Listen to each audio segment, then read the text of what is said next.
Et donc voilà, donc nous on se retrouve encore une fois de plus à l'espace de la faïencerie au salon du disque organisé par le fan club Johnny Côte d'Opale.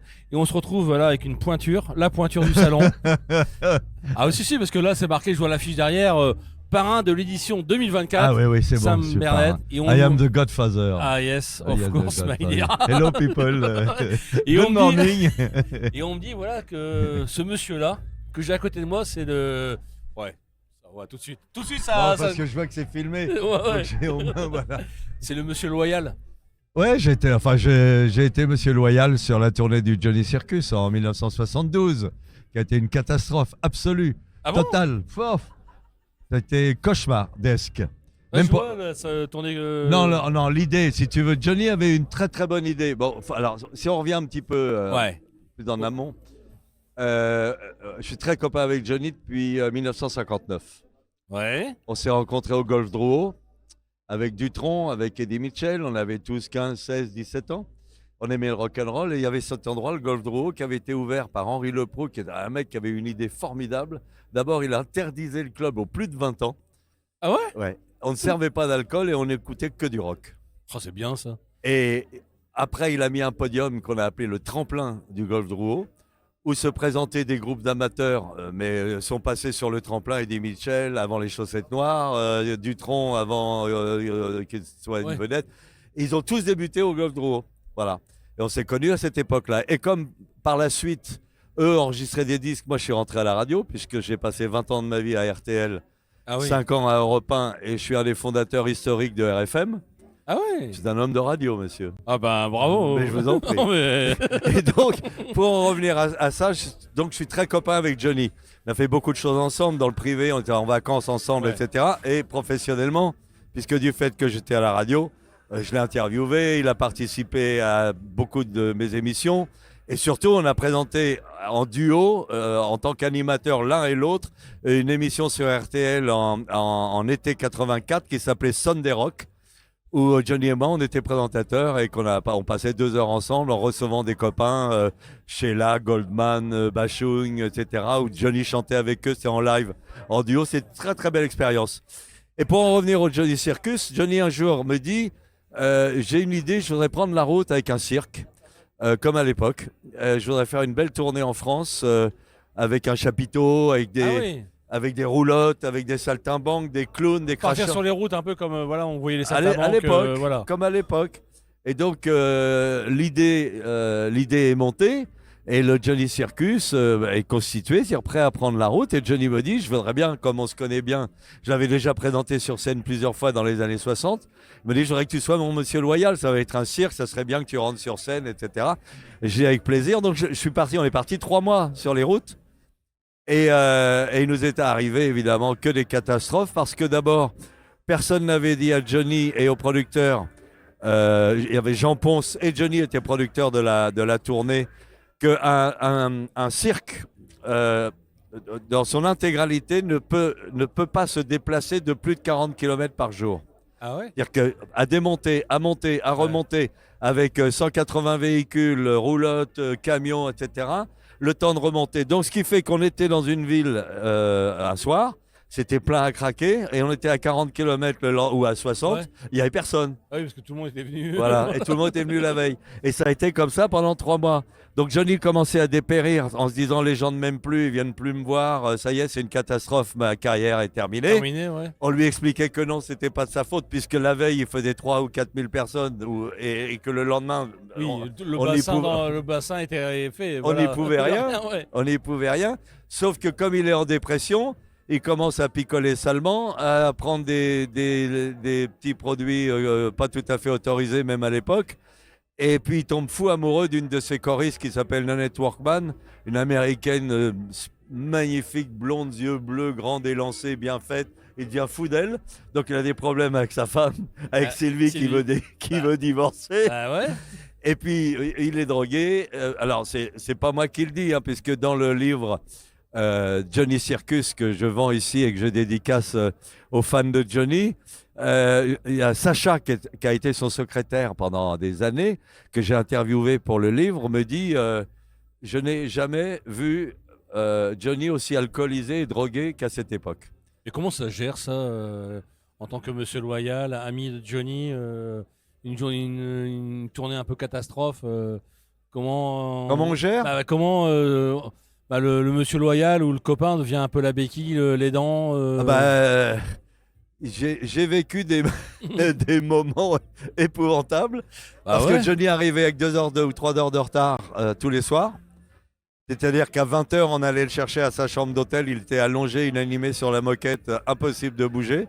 Donc le temps de lui faire prendre une douche, le rallumer et de Ouais, revenir. Et puis des fois, il venait pas. Alors? Bah, je me démerdais sur scène pendant 4 heures avant qu'il arrive parce qu'on allait le chercher. Et donc, je restais animé à une scène devant 1500, 2000, 3000 personnes, à les calmer. J'ai jamais reçu une bouteille, une canette, une peau de Ouais, banane. c'est un don, ça. Ah, bah, je sais pas, j'étais animateur radio, Ça donc doit aider. j'étais en live sur la scène du Johnny Circus.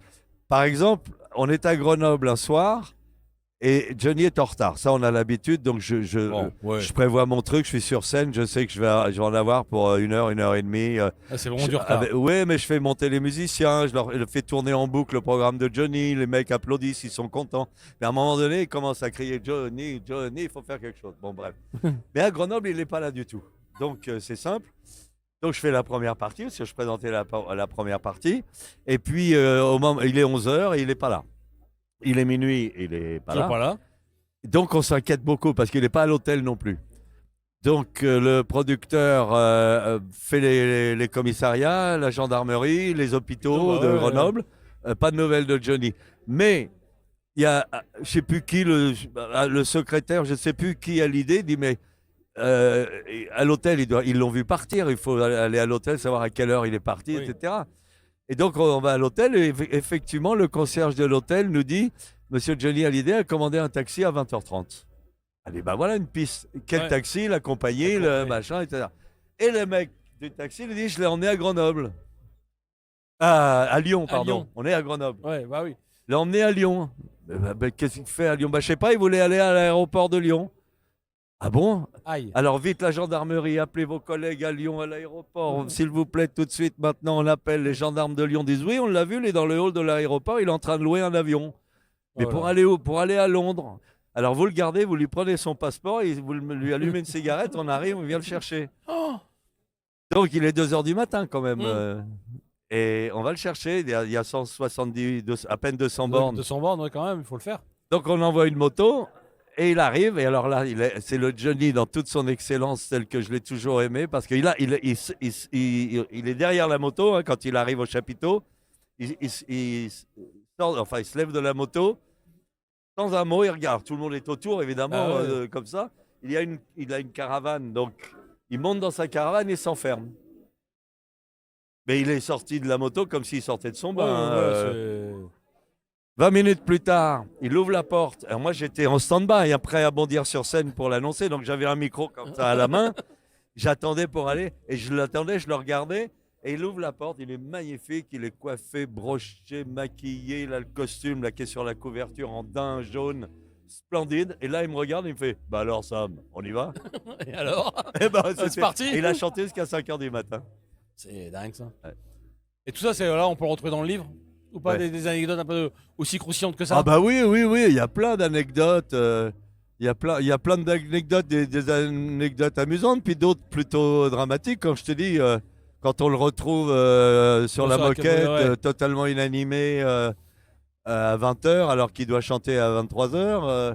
Mais est-ce que justement, ce que racontait Rémi tout à l'heure, que c'était quelqu'un de profondément humain, proche des gens, mais est-ce que aussi d'avoir ce charisme-là, pour quelqu'un qui est profondément humain, à un moment donné, il n'y a pas aussi des conflits de personnalité? Parce que voilà, tout d'un coup, avoir cette aura-là et en fin de compte être humain, est-ce que c'est pas compliqué aussi à gérer Johnny, de par son éducation et sa petite enfance, c'était un solitaire.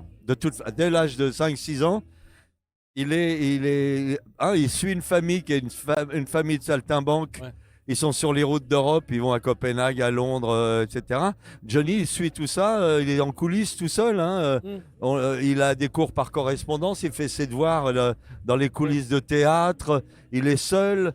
et regarde un petit peu ce que va être pour lui toute sa vie, c'est-à-dire le showbiz en définitive.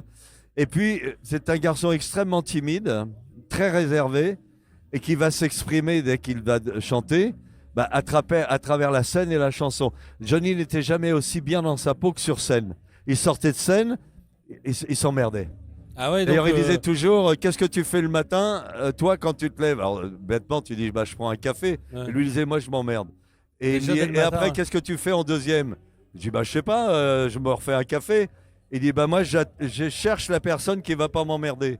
Ah ouais, c'est pas vrai. Donc, toujours dans une recherche de.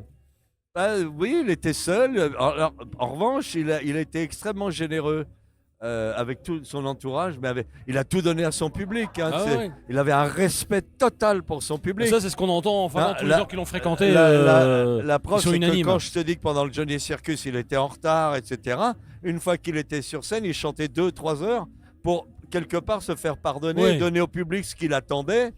Donc, il partait pas au bout de 20 minutes, il chantait Il avait une jusqu'au reconnaissance aussi. et il en voilà. rajoutait 20 minutes, etc. Donc il avait un vrai respect pour son public qui le lui rend bien, même encore aujourd'hui d'ailleurs. Et surtout aujourd'hui, là, je m'aperçois, moi je fais pas mal d'événements comme ça, de clubs d'Hallyday de province. C'est incroyable cette ferveur, quoi. Ah oui, ce qu'on se disait même, ce qu'on disait avec Rémi, c'est que à un moment donné, ça vient aussi à un artiste intergénérationnel, parce qu'il y a des jeunes qui ont quasiment pas connu ou qui ont connu très peu Johnny, mais il y a encore cette transmission complètement. d'intergénération. Est-ce que c'est pas aussi un ciment qui peut lier aussi des relations familiales parce que là, on a vu des enfants, bah les oui, enfants avec leur papa. j'écoute avec- Johnny parce que mes parents écoutaient Johnny, je suis baigné là-dedans. Et à un moment donné, comment ça se transmet, comment ça crée du lien aussi Absolument. interfamilial. Absolument. Mais, Au-delà de côté. mais tu sais, sur un plan social, Johnny, il a sauvé des gens. Parce Ouais. que des gars de province paumés dans leur petit village avec leur mobilette qui d'un seul coup avaient une joie de vivre, tu vois, un truc pour vivre en écoutant Johnny, même en imitant Ah Johnny oui, sur la mobilette, en se prenant sur une Harley, etc. Les petits gars éloignés, seuls, sans copains, ou dans des territoires ruraux où il n'y a pas beaucoup d'animation, Johnny il a amené de la joie de vivre à ces gens-là. Il leur a presque sauvé la vie. Quand il allait chanter, il a chanté dans des prisons, Johnny. Hein. oui, oui. Moi, je l'ai accompagné au pénitencier de Boschus en Suisse, à côté de Genève. Je pleurais aux larmes à la fin, tellement c'était beau de voir tous ces mecs enchaînés, Oui. sans faire de jeu de mots, hein, Mais non, mais ouais. pénitencier, tout ça, etc. Et Johnny, il est allé jusqu'au bout. Donc, il était extrêmement généreux. Il donnait énormément. Il a toujours tout donné à son public. Et c'est il était porté par son public. Et c'est grâce à ça qu'il avait une vie à peu près normale. Parce que je te dis, en dehors de la scène, Il avait rien. il avait rien d'autre. c'était- il avait rien d'autre. Mais il y a aussi ce côté-là, c'est-à-dire que je rends ce que j'ai eu, comment je vis, parce qu'en fin de compte, on sent qu'il était quelqu'un de donné, parce que et même quand on voit encore ses fans, il y a aussi ce côté de gens très donnés, parce qu'on a interviewé Johnny Moto qui disait bah oui, mais moi je suis passionné de Johnny, si on me demande de chanter gratuitement, je chante gratuitement parce que ça fait Ah, plaisir mais moi, aux il gens. a chanté gratuitement. Mais je pense que même ça se transmet. Mais bien j'ai sûr. l'impression. Bien sûr. Qu'il y a ce fond, Bien sûr. comme on dit tout à l'heure avec Rémi, faire social, Ouais. qui est très très Ah, ancré. bah, très social, très centré, très Alors proche. qu'il aurait pu se Très prendre, proche des gens, très généreux, des choses dont il n'a jamais fait publiquement, Ouais. des chèques dans des enveloppes pour des associations. Parce qu'il y a plein euh, d'artistes qui feraient état de ça. Je mais, pense.